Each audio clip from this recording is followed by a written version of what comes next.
بسم الله الرحمن الرحیم. قدرمنو لیدونکو او اوریدونکو او ګرانو هیوادوالو، سلامونه او احترامات مې ومنئ. نن 30 د دسامبر کال 2015 چې د سې شنبې ورځ سره سمون خوري، ستاسو خدمت کې حاضر یم. دا د نن زموږ دویمه برنامه ده. اوله برنامه کې نړیوال موضوعات او سیمایي او دا مې تاسو سره شریک کړل. په دې دا کې ستاسو پوښتنې، تبصرې او انتقادات دا ټول زه شریکوم او کوشش کوم چې هغې ته ځواب ورکړم. نن مې پوښتنې لږې زیاتې راخیستې. هیله ده چې لږ وخت کې لږ ځواب ورکړم، ځکه بعضې مې پوښتنې تفصیلي ځواب غواړي او دغه کېږي، نو په دې لپاره بیا وخت دغه کېږي او دوستان به اکثرا اوږدې برنامې نه خوښوي.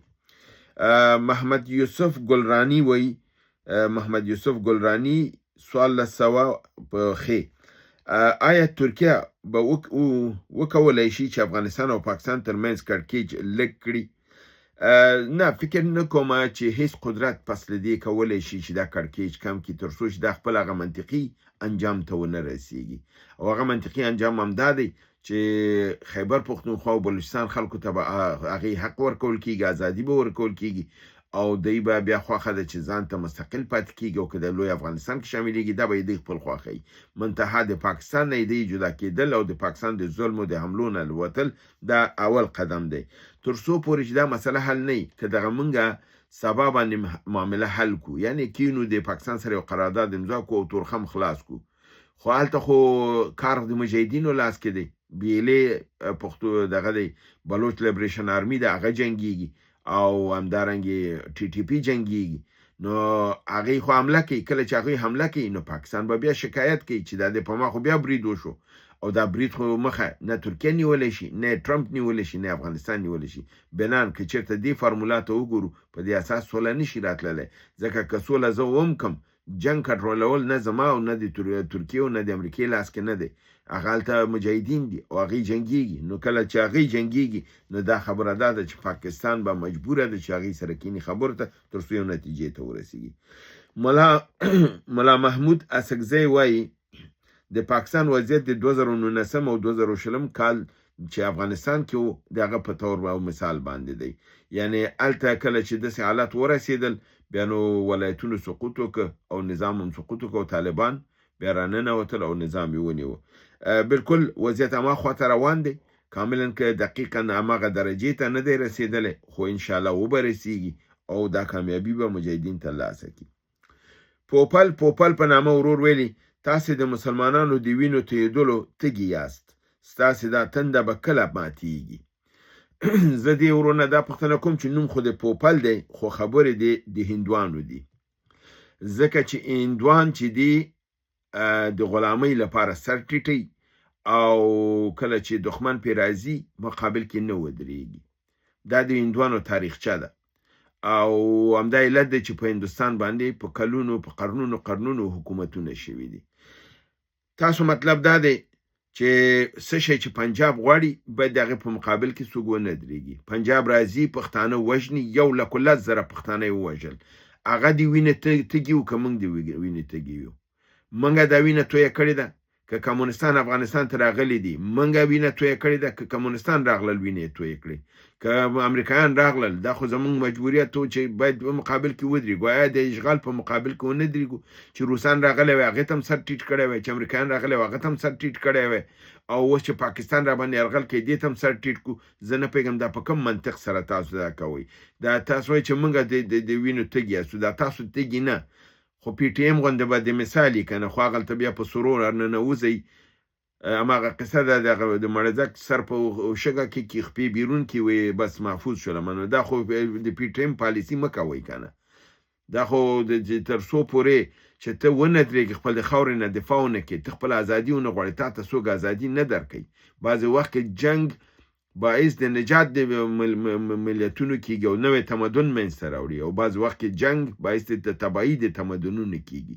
دلته دا جنگ د اوس د پښتنو او د بلوچو د بقا لپاره ضروري دی. نسلونه که دغه بلوچو نه جنګیږي، دغه 100,000 کسان ورنه نه دي وړي، د دې وینې تږې پوپل ته یې ستا هغه باداران دي پنجابیان، او که موږ یو، دا موږ ورته ویلو چې دا 100,000 بلوچ ویسه، دا 100,000 پښتانه، 1,10,000 نور ووژنه، دا ورته موږ ویلي وو. وروره عقل او منطق هم لږ سر ته راولئ، خبرو یې ډزې ولئ او په خبر باندې خپل نه پوهېږئ، په منطق نه پوهېږئ. د وینې تږي خو تاسو هستئ چې د هغه کمونستان ستاسو پلرونه دي او دا دي چې د وطن یې تباه کړ. هغه ستاسو امریکایان نیکونه دي چې وطن یې تباه کړ. د ستاسو پنجابیان نیکونه دي چې راځي افغانستان. تاسو وایئ چې د بادار په مقابل کې سر ټیټ کړه. باعزته خپلواک خلک هېڅکله سر نه کوزئ، خپل سر غوڅئ مګر سر نه کوزئ. چې دې باندې تاسو کم نوم ږدئ کېدئ. تاسو غوندې بې غیرته ګلخانان دي چې پنجابیان برتري کوي. ځکه تاسو وایئ چې جنګ مه کوه، سر ټیټ که. هغه چې بیا هر څه کوي که هغه وژل کوي، هغه د وینه تنده نه ده. خو که موږ دفاع کوو د خپلې خاورې نه او خپل حق غواړو، خپله خاوره غواړو، بیا د وینه تنده ده. هیله ده چې ستا ځواب اخیستی او په آینده کې داسې ګستاخانه شی ونه لیکي. نصیب الله K6M وایي ابراهیم الکوزی لګیا دی هره ورځ نوي وزیران ټاکي. آیا موجوده نظام ته ګواښ کېدی شي؟ وروره هغه هره ورځ یو وزیر ټاکي، هغه وزیر ځان نه خبر نه وي. بیا بیرته لیکي چې وروره دا خو زما د ځان نه زما نوم یې دغه کړی دی. نفر لټي نفر نه پیدا کېږي ورته. او بل دا دی چې خپل په کور کې یو ټیبل اچولی دی، هره ورځ ډوډۍ پې تیارېږي. یعنې د هغې نه چې بل منحوسه انسان نه وي که نه، او بې عقل او بې منطق انسان نه وي، هغه یې د په کابینه کې دي. د هغې نه چې بې ضمیره انسانان نور نشته، هغه یې د په کابینه کې دي. هغه څوک چې دین و وطن و ناموس خرڅوي، هغه یې د په کابینه کې دي. ځکه چې څوک عقل و منطق ولري، هغه هېڅکله د داسې کاغذي کابینو کې چې هغه په لندن کې هم د خپل د کور نه بیرون صلاحیت نه لري. او اکثرا خو زه پېژنم چې هغې وایي چې وروره ته ولې په دې باندې انتقاد کوې؟ پرېږده موږ معاش اخلو. د معاش لپاره تلي د وزیر نوم یې په ځان ایښی دی. په کوټې کې دننه وزیر دی، بیرون چې دی پیزا ډلیوري مین دی، د خدای خره دي. نو تاسو څنګه دا وایي چې دا ګواښ، دا ځان ته ګواښ دي، بل چا ته ګواښ نه دي. په نړۍ کې هېڅکله په افغانستان کې نه ځای لري، نه ارزښت لري او نه کسان لري. یعنې 10 کسه خو ما ولیدل چې هغه یو خور نوم یې فیض وزیر د ښځو دا کړی، هغې ویلې چې وروره ما نه خو چا پوښتنه هم نه ده کړې. دا ویلې ځان اصلاح کوي، دا غلط کار دی. او دا وزارتونه خپل کور کې خپل په اولادونه ویشئ. یعنې د غاښ ماتونکي ځواب ورکړی. دا خو ډېر بې وجدانه او کم حیثیته خلک چې دي، هغه خوشحاله دي چې زه مشاور یم او زه وزیر یم او دلته ځي په دې کابینو کې کینی. یعنې دا په دې خوشحاله چې اما قصه ده که نه، وایي چې مشهور شم څه وکړم، ورته ویلو زه لاړ شم مسجد کې دغه وکړه، بدرفت وکړه. بیا چې راکته وایي دا هغه دی چې مسجد کې مرداری کړی دی. نو دا چې دی دا هم همداسې دي. څوک دی د الکوزي په کابینه کې وزیر دی. الکوزی څوک دی؟ الکوزی د خدای خر دی، څوک یې نه پیژني. نو وروره دا اسلامي نظام ته هېڅکله نه ګواښ کېدی شي، نه هغه طرف ته دی نشي تللی، پرواز نشي کولی هغه طرف ته، پر یې سوځي. احسان امیري ورور وایي چې تا زما سوال ته ځواب ورنه کړ. وروره پرون مې ځواب ورکړی دی. تاسو برنامې پوره نه ګورئ او غلط راځئ دا کوئ. که ځواب نه در کوم بیا راته لیکئ چې ځواب دې رانه کړي. چې ځواب ورکومه بیا راته کومنټس لیکئ. نو زه نه پوهېږم څه وکړم. او اوس په دې دغه کې م لیکلي چې هغه د ځواب نه کړ، بل دې بیا د ما خبره تکرار کړي چې پی ټي ایم ولې خاموشه دی. د دې څه معنا ده؟ ما د پی ټي ایم متعلق هم پرونی خبرو کې درته ویلي دي. پی ټي ایم دا کوم عمل چې دی چې خاموشي ده، دا خاموشي د مرګ په معنا ده. د ده نه چې لاسه نه راځي. میدان په دې رقم سره نه ګټل کېږي.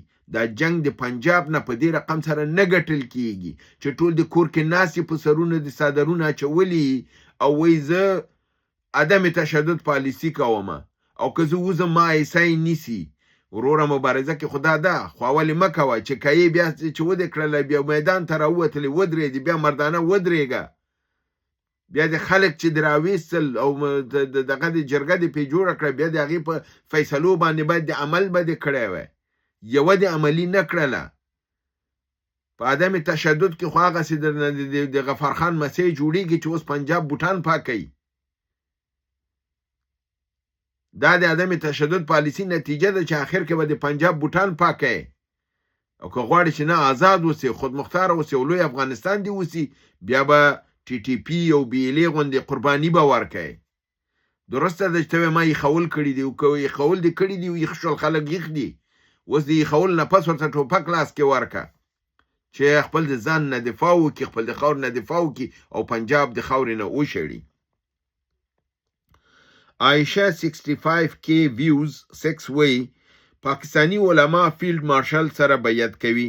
فیلډ مارشل ډونالد ټرمپ سره بیعت کوي. ډونالد ټرمپ نتنیاهو سره بیعت کوي.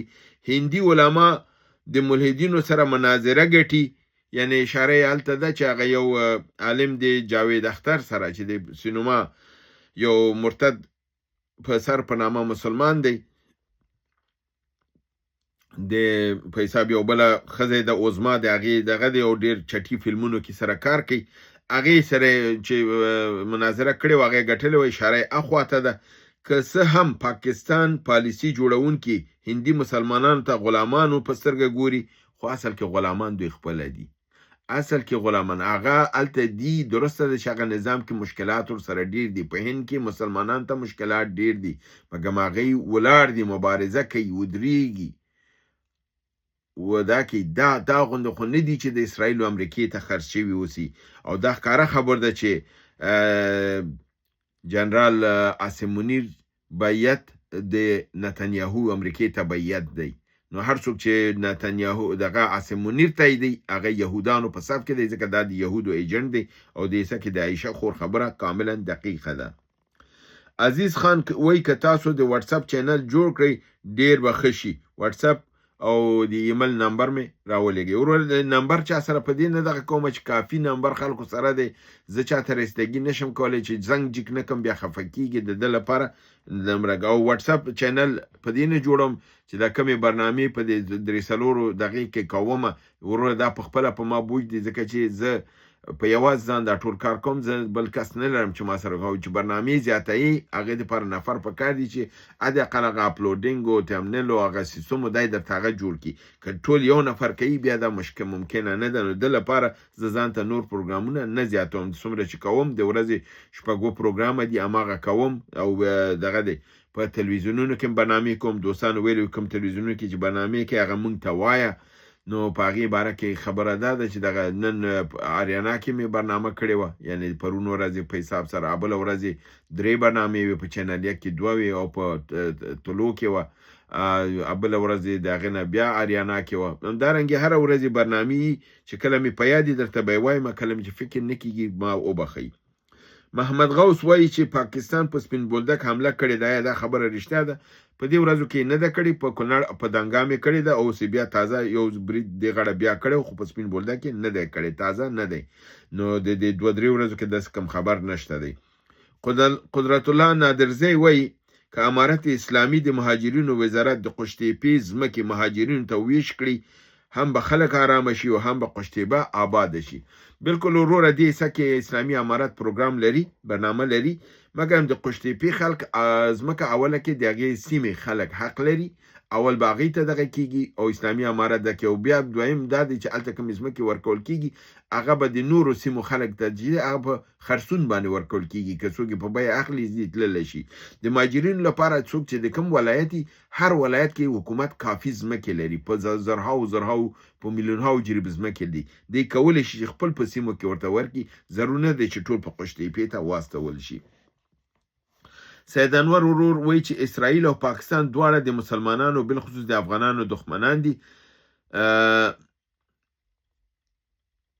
صرف د اتم مسله ده که نه نور سره یو دي. سیاسي نظر مو پې ورکړئ. بالکل دی باندې ما مخکې نظر ورکړی. تاسو معلومه ده چې ما دا ویلي دي چې د اسرائیل د دوی د اتم پسې دی. که اتم یې ونه واخلي نور بیا د دوی د هغې فرق نشته. دا دواړه یو دي. دام د مسلمان خلاف جنگیږي او هغه هم د مسلمان، دام د مسلمان او د اسلام د تباهي په حصه کې ټکل کې دی او اسرائیل دواړه. نو د پاکستان او هغه دواړه اسرائیلیان دي. دواړه په یو وخت زمان کې یو 1940 کې یو په 1940 کې جوړ شوي دي او د انګریزانو په لاس جوړ شوي دي. الحاج حیدر پوپلزی وایي دغه ګودام کې چې د کابل په منډوي کې اور لګېدلی کېدای شي چې دا د اقتصادي تخریب د افغانستان لپاره د آیسای کار وسی. کاملا په دې باندې موږ خبره مخکې کړې دي په دغه کې چې اور ولګول شو په ګمرک د ننګرهار کې، په ګمرک د هرات کې چې اور ولګول شو. همدارنګه دا ټول هغه اقتصادي ضربې دي چې د پاکستان غواړي ورسي استاغه په حساب د دماغ د اقتصاد ته چې د ګمرکات دي اغیز نه اواید راځي یا فرضاً همدغه منډویګان دي چې دلته مال راځي خرڅیږي دنه پیسې تولیدیږي او بیرته ځي نورمال پی راځي. دا ښکاره خبر ده چې د ایسای لاس دی، کسان شته دی او دا کار کوي. په دې بابت کې باید خلک ویجیلنټي یعنی بیدار اوسي او بل دا دی چې د حکومت سره همکار اوسي چې کله د یو شی ګوري اطلاع ورکړي ترڅو حکومت مخه ونیسي. عبدالکبیر هاشم ورور وایي چې کوم تلویزیونی برنامو کې چې راځي هغه مونږ ته وایي. مخکنی ورور خبرو کې مې دا وکړله چې زه برنامې چې کوم بعضې وخت کې وایم هر ورځ راته ممکن هم نه وي ځکه بعض وخت مې ورته فکر کېږي که نه کېږي. نو همدغه 3-4 چینله دي، ډېرو چینلونو سره خو ما تاسو معلومه ده بایکاټ مې کړی دی. شمشاد تلویزیون سره په اساس دی چې هلته ټول کمونستانو عادت یې جوړه شوې ده، ټول کمونستان بنډار کوي، نو هغې سره مې بایکاټ کړی دی. ژوندون ته مې ډېر زیات ویلې چې دا پخواني کمونستان او د خات غړي مه راغواړئ، خبره ونه منله، هغې سره مې بایکاټ کړی دی. د افغانستان انټرنیشنل سره مې بایکاټ دی، تاسو ته معلومه ده، لپاره دی چې کوشش هم ډېر وکړي دی په هغه نظریاتو کې لږ تغییر راشي، د ملت او د هغې په مقابل کې دغه ونه کړي، پروپاګاندا ونه کړي، خو دی خبره نه مني. نو بنان اوس ډېرې برنامې نه اخلم، محدودې برنامې اخلم، ځکه چې خپلې برنامې 4 دانې چې دي د ده لپاره مواد ټولول جوړول دا پخپله کافي وخت لري. نو د خپلې 4 برنامو سره او 2-3 برنامې بهرنۍ د ورځې د 6 برنامې کېږي. تاسو کولی شئ چې هغه چینلونه لکه تولو دی، آریانا دی، چینل 1 دی او همدارنګې بهار تلویزیون دی چې هغې کې هم زه خبرونو کې ګډون کوم او خپل هغه تبصرې کوم. او همدارنګې په اروپا کې دا نور ځینې چینلونه دي چې هغې سره وخت په وخت باندې کله چې راسره وخت یې اخلم. د ورځې تقاضاګانې زیاتې راځي مګر هم ټول ته رسیدګي نشم کولی، همدې لپاره پاتې کېږي رانه. په نامه د ایمنشور یا ایمنزور داسې یو نوم یې لیکلی دی، ویلی دی چې د کابل ښاروالۍ نه شکایت کړی دی. متن د دې ډېر اوږد دی چون خپل نوم هم نه دی لیکلی، خو زه به یې دی دا شکایت ښاروالۍ ته انشاءالله ورسوم او په دې بابت کې چې دوی دا کړی دی چې د لاسي کراچۍ والا د خلکو ته ډېر زیات ستونزې کوي، وهل کوي، په حساب د شنام ورکوي یعنی کنزل کوي او جنس او دی ورته د خپو لاندې غورځوي او وایي چې ټول غریب کاره څوک چې دي دا خیرې کوي د نظام ته. او بیا هلته څه آیت و حدیث هم لیکلي دي چې د دې په رڼا کې هغه نظام چې ظالم او جابر هغه دوام نه کوي او هغه نظامونه به د منځه ځي ځکه چې خلک د دې نه خوشحاله نه وي، ناراضه. نو زه به د دې دا متن چې دی زه به ښاروالۍ ته واستوم، دی مفصل متن لیکلی دی، انشاءالله هلته دوستان شته دی هغې به پرې توجه وکړي او کولی شي چې څومره سهولت راوړلی شي تاسو ته. دا ښه خبره ده چې د یو غریب باید د لاس ونیول شي او مخه یې د کار ونه نیول شي، او غریب هم باید د نظام سره دا همکاري وکړي چې هغې ورته یو ځای ښیي چې دغلته یې مه کوه دلته یې وکړه، هلته لاړ شي، کوم ځینې چې منې کوي د هغې ځینه لرې شي. منور خان وایي چې زه د اسماعیل خان کې یم، موږ هر یو پاکستانی د آیسای ایجنټ وبلو، دا انصاف خبره نه ده. وروره ما ټول پاکستانیان د آیسای انصاف دغه ایجنټان نه دي بللي، ما تاسو ویل چې افغانستان ته چې کوم کسان استول کېږي دا د آیسای کسانی. نو ځکه پرون چې دا خبر ما کړې وه چې کابل کې کم یو کسان دي او که دا د دندو نه لرې شي او بیرته وشړل شي لپاره دي دا آیسای ایجنټان دي آیسای ته کار کوي. دا ما ویلي دي چې کم یو په افغانستان کې په ټیلیکام کې کار کوي یا په فرضاً په بانکي سکتور کې کار کوي یا په پرایویټ سکتور کې کار کوي، دا ټول پاکستان د آیسای. او چون زه د جهادي د دور نه ټوله تجربه راته معلومه ده او ګورم چې څه رقم آیسای کار کوي، په کوم طریقې سره نفر دغه کوي. نو په دې اساس د دې ورور دا خبره چې کړې وه پرون دا چې ما دغه وکړل چې هغه مامورین باید لري شي ځکه ایسای ته دا کوي نو په دې اساس منګه ټول ته نه دی ویلي چې پاکستان کې ټول چې دی ایسای ته کار کوي هغه د پاکستان ایسای د ظلم لاندې دی اکثرا او افغان صحید وی د روس ضعفوالی زمونږ په خیر دی که د غرب کمزوروالی علي احمد آرام علیزی د قندهار څخه وروره اول خو دا دی چې ضعف د څومره کاغي قوي کیږي ښکاره خبر ده چې کله قدرتونه قوت اخلي ګاونډیانو ته سترګې سرې کوي مګر موږ د دې نه زیات چې د نورو ضعف کې خپل قوت وګورو موږ باید خپل په قوت باندې کار وکړو موږ چې خپل ځان قوي کو بیا څوک راته چپې نشي کتلی بل ښکاره خبر ده چې د که موږ فرضاً په دې خوشحاله شو چې روسیه ضعیفه شوه که روسیه ضعیفه شي امریکا قوي کیږي که امریکا ضعیفه شي چین قوي کیږي دنیا بدون له یو مشري او دغې نه پاتې کیږي بنان که د یو ضعف لپاره دعا کوي بل قوي کیږي که د بل ضعف لپاره دعا کوي بل قوي کیږي حتما هغه خلا ډکیږي او تا سره مقابل کې حتما یو قوي وجود لري نو ته به د خپل دغې بقا لپاره قوت ته به ځان دغه کوي چې تر څو د بل چا د تاثیر لاندې را نشي نو دا ښکاره خبر ده چې ګاونډیان ډېر زیات قوي شي همدغه ایران چې نن تا سره دوستي لري که سبا د امریکا او د اسرائیل د قید و فشار نه ووته دا تا ته سترګې سرې کوي ښکاره خبر ده دا به د پاکستان نه زیات تا باندې ګواښونه وکړي پاکستان کو 2 بریدونه د ورځې کې ایران به 3 بریدونه در باندې کوي نو دا خبره ده چې کله یو څوک قوي کیږي نو لکه اوس چې پاکستان زمونږ قوت نه ولې یریږي وایي که دا قوي شو زما نه خوره میځي نو زما استاد ضعف غواړي نو د بل ضعف کې خپل قوت پیدا کول صحیح خبره نه ده باید خپل قوت پیدا کو ځکه چې که یو ضعیف شو خو بل قوي په مقابل کې پیدا کیږي او بل چې قوي ضعیف شو بل قوي پیدا کیږي نو هیله ده چې تاسو د پوښتنې ځواب مې درکړی پر تر بلې برنامې چې حاضرېږم تاسو په پروردګار عالمین سپارم وما علینا الا البلاغ